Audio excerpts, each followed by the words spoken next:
Hi friends, आज आपण data entry operator कोर्समधील lesson number 12 header and footer पाहणार आहोत. तर चला स्टार्ट करूया आजचा व्हिडिओ.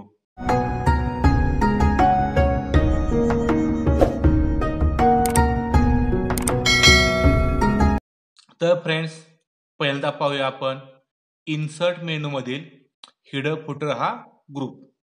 यामध्ये पहिल्यांदा येतो हिडर. याचा उपयोग डॉक्युमेंट मध्ये आपण हिडर इन्सर्ट करून घेऊ शकतो.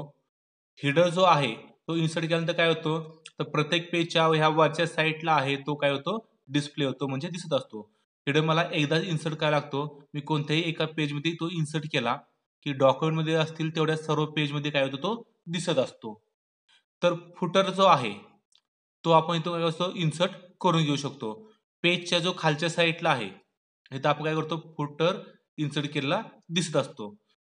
एकदा पेजच्या कोणत्याही पेजवर मी काय केला, एकदा फुटर इन्सर्ट केला की तो काय होतो, डॉक्युमेंटच्या सर्व पेजवर आहे असा डिस्प्ले होतो. त्यानंतर येतात पेज नंबर. याचा उपयोग काय होतो, तर जसं बघा इथं मी पेज घेतलेत खाली, पहिलं पेज असेल, दुसरं पेज असेल, असे मला डॉक्युमेंटमध्ये पेजचे नंबर आहेत ते वेगवेगळ्या प्रकारचे नंबर असतील किंवा म्हणजे कोणत्या फॉर्मॅटमध्ये असतील, ते कोणत्याही वेगवेगळ्या फॉर्मॅटमध्ये आपला नंबर इन्सर्ट करून घ्यायचे असतील तर त्यासाठी काय करायचं, पेज नंबरचा उपयोग केला जातो. इथं आपण काय करूया, पहिल्यांदा हिडर इन्सर्ट करून बघूया, म्हणजे तुमच्या लक्षात येईल. हिडर इन्सर्ट करण्यासाठी काय करायचं, हिडरवर क्लिक करायचं. क्लिक केलं की तर बघा हिडरचे वेगवेगळे प्रकार आहेत. जो प्रकार मला हवा असेल तो मी ते सिलेक्ट करून घेऊ शकतो. जसं की मी काय केलं, पहिला ब्लँकवर क्लिक केलं. आला का इथं बघा हिडर हा काय झाला, ऍड झाला. मी इथं टाईप केलं आणि इथं टाईप करून घ्यायचं कीबोर्डनं. जसं मी टाईप केलं, प्रणाली कम्प्युटर आणि साईटला क्लिक केलं. बघा पहिल्या पेजवर आलेलं आहे, दुसऱ्या पेजवर पण आले का ते, म्हणजे जेवढे पेज असतील त्या सगळ्या पेजवर काय होणार, तो हिडर जो आहे तो डिस्प्ले होतो. ज्यावेळेस मी हिडरवर क्लिक करतो ते इथं डिझाईन नावाचा एक नवीन टॅब म्हणजेच मेनू ओपन होतो. तो पण काय करायचा आपला आजच्या व्हिडिओमध्ये पाहायचा आहे. तर डिझाईन टॅबमध्ये हे सगळे नवीन जे हिडरच्या किंवा फुटरच्या संबंधित मेनू असतात ते इथं डिस्प्ले होतात. इथं बघा पुन्हा येतो हिडरचा हाच मेनू. इथून काय करू शकतो आपण, तर वेगवेगळ्या प्रकारचे हिडर घेऊ शकतो. जर मला घेतला हिडर एडिट करायचा असेल, तिथे एडिट हिडर म्हणूनचा ऑप्शन दिसतो बघा, इथं क्लिक करायचं. इथून आपण जे आपला ते हवं ते इथून टाईप केलेलं चेंज करू शकतो. जसं की मी काय केलं, प्रणाली शब्द खोडून टाकला, डिलीट केला आणि कम्प्युटर शब्द फक्त ठेवला. तसेच इथून जर मला नकोच असेल फुटर किंवा हिडर, तर इथून आपण डिलीट करू शकतो. आता मी हिडर मध्ये आहे मग काय होणार, इथून रिमूव्ह हिडरच्या ऑप्शनवर क्लिक केले काय होणार, इथून हिडर जो आहे तो माझा रिमूव्ह होणार. म्हणजेच काय, तर हिडर मधून आपण काय करू शकतो, वेगवेगळ्या प्रकारचे हिडर घेऊ शकतो किंवा एडिट करू शकतो किंवा रिमूव्ह करू शकतो. सेम तसंच फुटर या ऑप्शन मधनं काय करू शकतो, तर आपण वेगवेगळ्या प्रकारचे फुटर घेऊ शकतो, ते एडिट करू शकतो किंवा रिमूव्ह करू शकतो. जसं की तुम्ही काय केला, हा ब्लँक वाला फुटर घेतला, आला का इथं, इथं मी मला हवं ते टाईप करू शकतो. जसं की तुम्ही टाईप केलं नोटबुक, साईटला क्लिक केलं, बघा प्रत्येक पेजवर काय असत आहे, नोटबुक आलं का. हिटर कुठे येतो, तर पेजच्या सगळ्यात वरच्या साईडला येतो आणि फुटर काय येतो, तर पेजच्या सगळ्यात खालच्या साईडला येतो. त्यानंतर येतो पेज नंबर. आपलं जर आपल्या डॉक्युमेंटमध्ये पेज नंबर ऍड करायचे असतील तर आपण इथून करू शकतो. इथं पहिला ऑप्शन येतो टॉप ऑफ पेज, म्हणजेच काय, पेजच्या वरच्या साईडला मला जर पेज नंबर हवे असतील तर आपण इथून सिलेक्ट करू शकतो. मला जो हवा तो फॉर्मॅट, इथं भरपूर फॉर्मॅट दिलेले असतात बघा, त्यातील इथं आपण कोणता हवा तो फॉर्मॅट सिलेक्ट करू शकतो. जर मला बॉटम साईडला पेजचा नंबर हवे असतील तर इथून सिलेक्ट करू शकतो. तसेच पेजचं मार्जिन आपल्याला कमी जास्त करायचं असेल, जे पेजच्या मार्जिन मध्ये पेज नंबर मधलं मार्जिन, तर इथून आपण करू शकतो. करंट पोझिशनला जर पाहिजे असेल मला तर इथून पण घेऊ शकतो. जसं की तुम्हाला दाखवतंय, इथं काय दाखवतंय, तर मला पेज जिथून स्टार्टिंग होते तिथंच काय झालं आहे, पेज नंबर दिसत आहेत, असं पण घेऊ शकतो. किंवा जर आपला पेजचं फॉर्मॅटिंग करायचं असेल तर इथून फॉर्मॅटिंग करू शकतो. तर ह्यात महत्वाचं काय येतं, पेजचा नंबरचा फॉर्मॅट कोणता पाहिजे, 1 2 3 पाहिजे, एबीसीडी पाहिजे, रोमन अंकात पाहिजे, तो आपण इथून सिलेक्ट करू शकतो.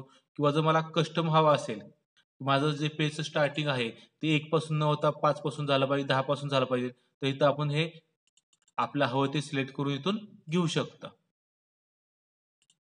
इथं मी नॉर्मली पेज घेतो, बॉटम ऑफ पेज, मिडल. बघा आले का इथं? मी स्टार्टिंग कुठून केलं होतं? 10 पासून केलं होतं. मग माझं काय आलं?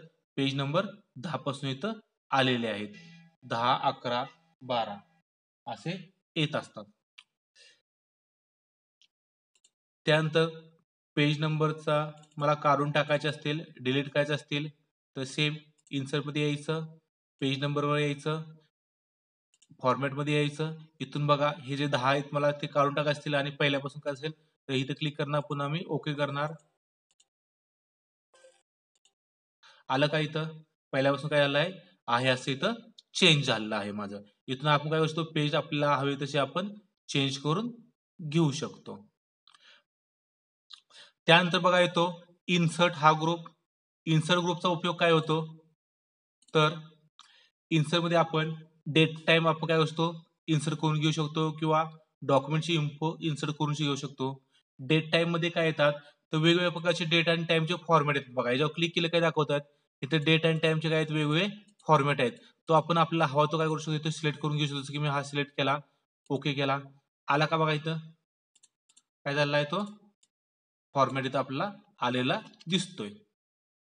जर समजा मला डॉक्युमेंटची इन्फो पाहिजे असेल, जसं की त्याचा ऑथर कोण आहे ते नाव टाईप करायचं असेल, फाईलचं नाव टाईप करायचं असेल किंवा फाईलचा पाथ टाईप करायचा असेल तर आपण तो तिथून सिलेक्ट करून घेऊ शकतो. जसं की मी फाईल पाथ सिलेक्ट केला, आला का बघा ही माझी फाईल जी आहे ती कोणत्या फोल्डरमध्ये आहे, लोकल डिस्क सी वर आहे, त्यातला कोणता फोल्डर आहे, त्यातली कोणती फाईल आहे, हे सगळे इथं काय आलेले डिटेल्स आलेले आहे, ती पण आपण घेऊ शकतो. त्यानंतर आपल्याला डॉक्युमेंटचं टायटल हवं असेल तर ते आपण इथं टाईप करून घेऊ शकतो. बघा टायटलचा ऑप्शन आला इथं टाईप करून घेऊ शकतो जे आपल्याला हवं ते. त्यानंतर आपल्याला क्विक पार्ट्स हवे असतील, क्विक पार्ट म्हणजे काय येतात तर याच्यामध्ये काय येतं आपल्याला बघा इथे वेगवेगळे प्रकार दिसतात ऍटो टेक्स्टचे. यातले आपण कुठला आपला हवा तो ऍटो टेक्स्ट आपण काय करू शकतो सिलेक्ट करून घेऊ शकतो. किंवा तुम्हाला फील्ड हवे असतील तर ती सुद्धा आपण काय करू शकतो इथून सिलेक्ट घेऊ शकतो. जसं की इथं फील्डवर क्लिक केलं, बघा ते फील्डचे प्रकार दिलेत सगळे, कॅटेगरी आहेत, त्यातली कोणती आपल्याला कॅटेगरी हवी ती आपण इथून सिलेक्ट करू शकतो.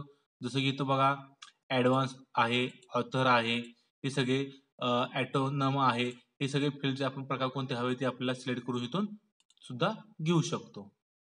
त्यानंतर जर मला पिक्चर घ्यायचा असेल तर पिक्चरवर क्लिक करायचं, आपण इन्सर्ट पिक्चर करायला शिकलोच आहे.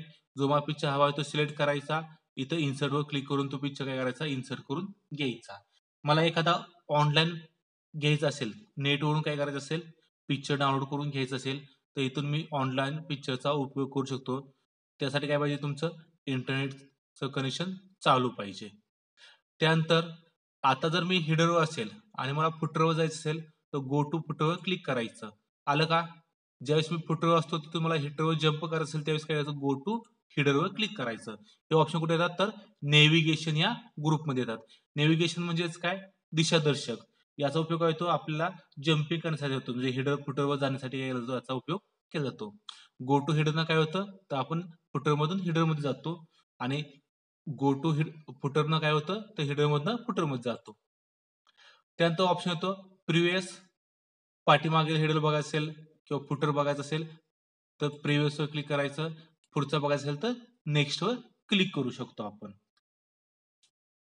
त्यानंतर येतो ऑप्शन नावाचा ग्रुप. याचा उपयोग करून काय करू शकतो आपण वेगवेगळ्या पेजेसला वेगवेगळ्या हिटर किंवा फुटर देऊ शकतो. जसे काय याला डिफरंट फर्स्ट पेज, याचा अर्थ काय होतो मला फर्स्ट पेजला डिफरन्स हिटर फुटर द्यायचे आहे आणि बाकीच्या पेजसाठी डिफरंट द्यायचे आहे.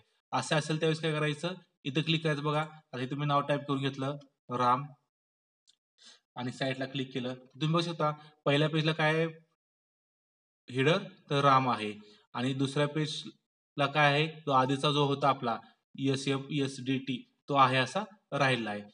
म्हणजेच काय करू शकतो आपण जर आपल्याला फर्स्ट पेज साठी वेगळा आणि बाकीच्या पेज साठी वेगळा द्यायचा असेल तर इथं टिकमार्क करायची, नको असेल तर इथं टिकमार्क काढायची. बघा चेंज झाला का टिकमार्क काढली की. नंतर सेम इथं ऑप्शन येतो डिफरंट ऑड आणि इव्हन पेजेस. ऑड साठी वेगळा आणि इव्हन साठी वेगळा द्यायचा असेल तर इथं टिकमार्क करायची, इथून आपण ते सुद्धा बदलू शकतो. ऑड साठी वेगळा आणि इव्हन साठी वेगळा देऊ शकतो. त्यानंतर येतो पोझिशन ग्रुप. पोझिशन म्हणजेच काय, तर आपली जी हिटर आणि फुटर आहे त्याची पोझिशन, त्याची जागा कुठं आहे ते आपल्याला निश्चित करण्यासाठी काय करतो, या ग्रुपचा उपयोग करतो. त्यात पहिला येतो हिडर फ्रॉम टॉप. म्हणजेच काय, तर ही वरची टॉपची जागा आहे, तिथून हिडर मधलं मार्जिन किती पाहिजे ते इथं आहे बघा. इथून आपण वाढवू शकतो, जसं वाढवलं तसं ते खाली खाली येतं बघा. इथं येते का. त्यानंतर इथून आपण कमी पण करू शकतो. इथं आपल्याला जर हवा असेल तर आपण इथं डायरेक्ट टाईप पण करू शकतो. सेम फुटरची मला मार्जिन किंवा साईज किती हवे ते आपण इथून घेऊ शकतो. फुटर म्हणजेच काय, तर हा फुटर जो आहे तो बॉटम पासून कुठं हवाय ते आपण इथून ठरवू शकतो. त्यानंतर येतो क्लोज नावाचा ग्रुप. याचा उपयोग काय होतो, तर आपलं जे हिडर आणि फुटरचे ऑप्शन आहेत, म्हणजे आपण मेनू मध्ये आहे किंवा जो हिडर फुटर ओपन असेल तो क्लोज करायचा असेल. डिलीट नाही, डिलीट करणं वेगळं, डिलीट म्हणजेच रिमूव्ह करणं वेगळं. क्लोज म्हणजेच काय, ते आता आपण इथं क्लिक केलं, इथं एडिट करतोय, हे सगळे ऑप्शन मला क्लोज करायचे असेल तिथं क्लोजवर क्लिक करायचं. बघा गेला का ऑप्शन हिडर फुटरचा आणि डायरेक्ट काय हा डिस्प्ले व्हायला लागला. अशा प्रकारे आजच्या व्हिडिओमध्ये आपण हिडर फुटर म्हणजे काय, पेज नंबर ते कसं इन्सर्ट करायचं हे पाहिलेलं आहे. थँक्यू. या व्हिडिओबद्दल जर तुम्हाला काही शंका असतील, अडचणी असतील तर त्या तुम्ही कमेंट बॉक्समध्ये मांडू शकता. मी त्याचं उत्तर नक्की देईन. तसेच तुम्हाला हा व्हिडिओ आवडला असेल तर याला लाईक करा, तुमच्या मित्रांसोबत शेअर करा आणि आमचे नवीन नवीन व्हिडिओ पाहण्यासाठी या चॅनलला नक्की सबस्क्राईब करा. थँक्यू.